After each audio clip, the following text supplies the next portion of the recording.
सबको मेरा नमस्कार।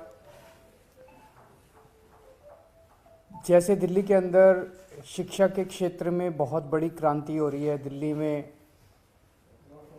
सरकारी स्कूलों का कायाकल्प किया जा रहा है, वैसे ही वही पूरा प्रोसेस अब पंजाब में शुरू हो गया है। पंजाब में एक तरफ स्कूलों का कायाकल्प किया जा रहा है, उसके इंफ्रास्ट्रक्चर को ठीक करने का काम शुरू किया गया है भगवंत मान जी द्वारा, और दूसरी तरफ टीचर्स को तैयार करने के लिए उनको विदेशों में ट्रेनिंग के लिए भेजा जा रहा है।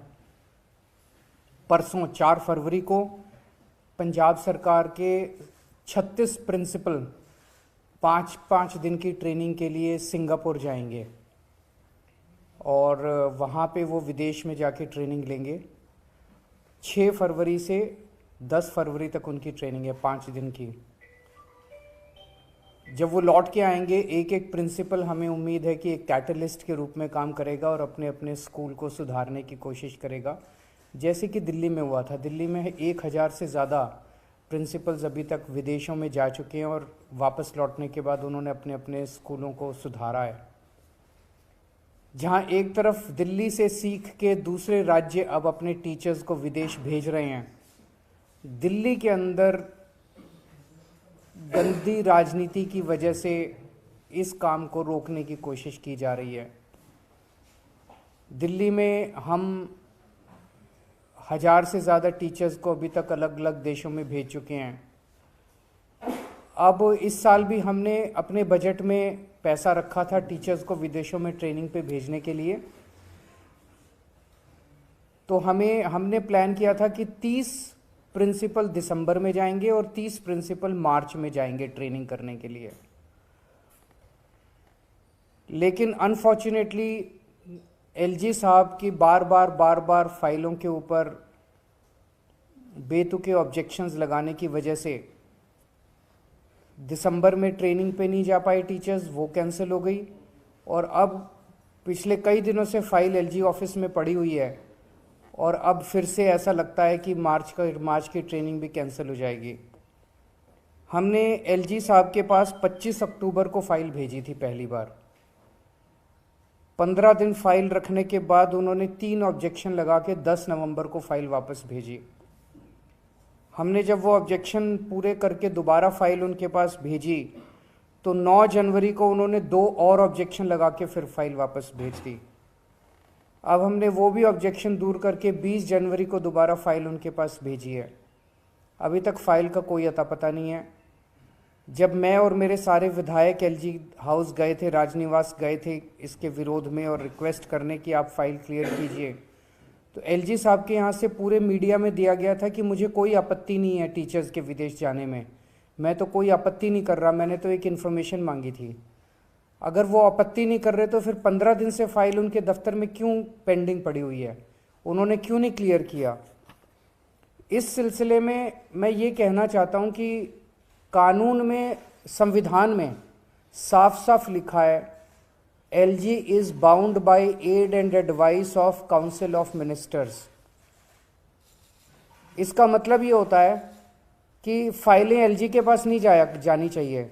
जैसे दूसरे राज्यों में भी ये लिखा हुआ है कि governor is bound by add and advice of council of ministers. केंद्र सरकार में लिखा है president is bound by add and advice of council of ministers. तो केंद्र सरकार में भी फाइलें नहीं जाती प्रेसिडेंट के पास, राज्यों में फाइलें नहीं जाती गवर्नर के पास। दिल्ली में भी 2018 में संविधान पीठ, सुप्रीम कोर्ट की संविधान पीठ ने ऑर्डर किया था कि एलजी के पास फाइलें नहीं जाएंगी। मुख्यमंत्री और मंत्री सारे निर्णय लेंगे और वो निर्णय तुरंत लागू कर दिए जाएंगे। लेकिन 2021 में केंद्र सरकार ने बदमाशी करके और कानून पास कर दिया और कानून में लिखा कि सारी फाइलें एलजी के पास जाया करेंगी। ये कानून बिल्कुल गलत है। अब सारी फाइलें एलजी के पास जाती हैं, हर फाइल के ऊपर एलजी जो है वो दो चार उल्टी सीधी कोई ना कोई ऑब्जेक्शन लगा देते हैं। तो ये कानून बिल्कुल गलत है। ये कानून संविधान के खिलाफ है। संविधान पीठ जो थी सुप्रीम कोर्ट की, उसने साफ साफ कहा था कि कोई फाइल एलजी के पास नहीं जाएगी, क्योंकि हमने संविधान पीठ को बताया कि किस तरह से उसके पहले एलजी साहब ने ऑब्जेक्शन लगा लगा के 2 साल तक मोहल्ला क्लिनिक रोक दिए। ऑब्जेक्शन लगा लगा के 2 साल तक सीसीटीवी कैमरे नहीं लगने दिए। तो संविधान पीठ ने कहा था कि 2018 में 4 जुलाई 2018 का ऑर्डर है कि कोई भी फाइल एलजी के पास नहीं जाएगी, लेकिन 2021 में इन्होंने संविधान की उल्लंघन करके संविधान के खिलाफ केंद्र सरकार ने कानून पास कर दिया। अब हमने सुप्रीम कोर्ट में इस कानून के खिलाफ याचिका दायर की हुई है और हमें उम्मीद है कि सुप्रीम कोर्ट जो है इस कानून को गैर संवैधानिक डिक्लेयर करके इस कानून को रद्द करेंगे ताकि दिल्ली सरकार अपने काम कर सके।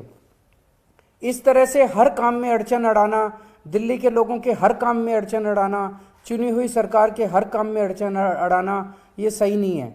दिल्ली के अंदर जो अच्छे काम है, जनता के काम है, वो काम होने देना चाहिए और इस तरह से दिल्ली सरकार के कामों में अड़चन नहीं अड़ानी चाहिए। मैं उम्मीद करता हूं कि एलजी साहब, जब तक सुप्रीम कोर्ट का आदेश नहीं आता तब तक एलजी साहब इसको फाइल को जल्दी क्लियर करेंगे और इसको हमारे टीचर्स को भी विदेश जाने देंगे। सर, पिछले हफ्ते एलजी ने आपको मुख्यमंत्री और 10 विधायकों को मिलने का समय दिया था, आप मिल नहीं पाए क्योंकि आप पंजाब में थे।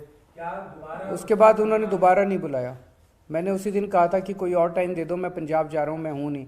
उसके बाद उन्होंने कोई दोबारा टाइम नहीं दिया। सर, कल फ्राइडे है तो रूटीन मीटिंग है आप लोगों की? नहीं, अभी फिलहाल तो नहीं हो रही हैं। अगर कोई काम होगा तो मैं चला जाऊँगा। 6 फरवरी को फिर से एमसीडी का होगा, क्या लगता है कि? ये तो बीजेपी वाले जवाब देंगे कि वो चुनाव होने देंगे नहीं होने देंगे। हर बार वही रोकते हैं चुनाव। हम तो चुनाव कराना चाहते हैं। पिछली बार आप लोग तो थे सारे, आपने देखा कि किस तरह से हमारे वाले, मैंने भी वीडियो देखा था, हमारे वाले बिठाने की कोशिश कर रहे हैं और वही जानबूझ के शोर कर रहे थे। उन्होंने जानबूझ के, तो उनको मान लेना चाहिए चुनाव हार गए, जैसे राज्यों में करते हैं, चुनाव हार जाते हैं लेकिन फिर भी सरकार तो उन्हीं की बनती है, खरीद फरोख्त कर लेते हैं। अब यहाँ पे वो खरीद फरोख्त नहीं कर पा रहे हमारे काउंसिलर्स को, तो वो हाउस ही नहीं चलने दे रहे, चुनाव ही नहीं होने दे रहे मेयर के। दो सवाल आपसे। एक सवाल तो ये कि क्योंकि अब बहुत कम समय बचा है, मार्च में टीचर्स को जाना था, क्या अभी दोबारा से जो कम्युनिकेशन जो है एलजी हाउस से आप लोगों को मिला है? हम तो चिट्ठी पे चिट्ठी भेज रहे हैं। जैसे कल परसों भी मनीष सिसोदिया जी ने चिट्ठी भेजी एलजी साहब को, कोई चिट्ठी का जवाब नहीं आता, कोई किसी चीज़ का जवाब नहीं आता, एलजी साहब रिस्पॉन्ड ही नहीं करते। और दूसरा सवाल सर, बजट भी आया है दिल्ली का, उस बजट को आपने पढ़ा भी होगा, देखा भी है, तो उस तरीके से किस तरीके से लग रहा दिल्ली वालों? दिल्ली वाले 2.25 लाख, देखो पूरे देश से सरकार, केंद्र सरकार इनकम टैक्स इकट्ठा करती है। उस इनकम टैक्स को केंद्र सरकार इकट्ठा करती है, लेकिन केंद्र सरकार उसको इस्तेमाल नहीं कर सकती। उसको उसे केंद्र सारे राज्यों में बांटना होता है। It is a divisible pool of taxes. तो जितना इनकम टैक्स पूरे देश से इकट्ठा होता है उसे सारे राज्यों में बांटना होता है। पूरे देश में सबसे ज़्यादा इनकम टैक्स दिल्ली देती है, दिल्ली के लोग देते हैं। 2.25 लाख करोड़ रुपए का पिछले साल हमने इनकम टैक्स दिया और उसमें से दिल्ली को केवल 325 करोड़ रुपए पिछले 20 साल से मिल रहे हैं, हर साल 325 करोड़। तो एक कहते हैं ना कि सोने की मुर्गी, सोने के अंडे देने वाली मुर्गी को मारना नहीं चाहिए। तो दिल्ली तो एक तरह से सोने के अंडे देती है, उसका ही अगर गला घोट दोगे तो फिर कैसे काम चलेगा? आप जितना ज़्यादा दिल्ली में इन्वेस्ट करोगे, दिल्ली की अर्थव्यवस्था में इन्वेस्ट करोगे, उतना ज़्यादा दिल्ली और प्रोड्यूस करके देगी, और टैक्स देगी आपको, आपकी और तरक्की होगी। आप दिल्ली में इन्वेस्ट ही नहीं करोगे, दिल्ली का गला घोट दोगे तो कैसे काम चलेगा? दूसरा, कल बजट में केंद्र सरकार ने देश के जितने नगर निगम हैं, म्यूनिसिपैलिटी है, म्यूनिसिपल कॉरपोरेशन है, म्यूनिसिपल काउंसिल है, छोटे बड़े जितने नगर निगम हैं, सारे नगर निगमों को पैसा दिया पूरे देश में। केवल दिल्ली नगर निगम को पैसा नहीं दिया। मैं केंद्र सरकार से पूछना चाहता हूं, आपका दिल्ली के लोगों से क्या दुश्मनी है आपकी? केवल दिल्ली नगर निगम को पैसा नहीं दिया, बाकी पूरे देश के सारे नगर निगमों को पैसा दिया। आप बजट उठा के देख लो। सर, एक सवाल है, खबर आ रही है ईडी के चार्जशीट पे, उसमें ईडी ने दावा किया है कि जो लिकर स्कैम था लिकर दिल्ली का, उसके किकबैक्स को गोवा इलेक्शन में इस्तेमाल किया गया था। ये चार्जशीट में ईडी ने दावा किया है। ईडी की कितनी चार्जशीट? अभी तक 5000 चार्जशीट फाइल की होंगी ईडी ने अपने पूरे इस सरकार के कार्यकाल में।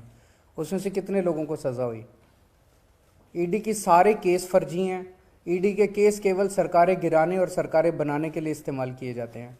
ईडी के केसेस, ईडी जो है भ्रष्टाचार खत्म करने के लिए थोड़ी केस करती है। ईडी तो केवल एमएलए, इन लोगों की सरकारों को एमएलए खरीदने के लिए, एमएलए तोड़ने के लिए, सरकारें बनाने के लिए, सरकारें गिराने के लिए इस्तेमाल किया जाता है। तो ईडी की चार्जशीट एक कोरा फिक्शन है।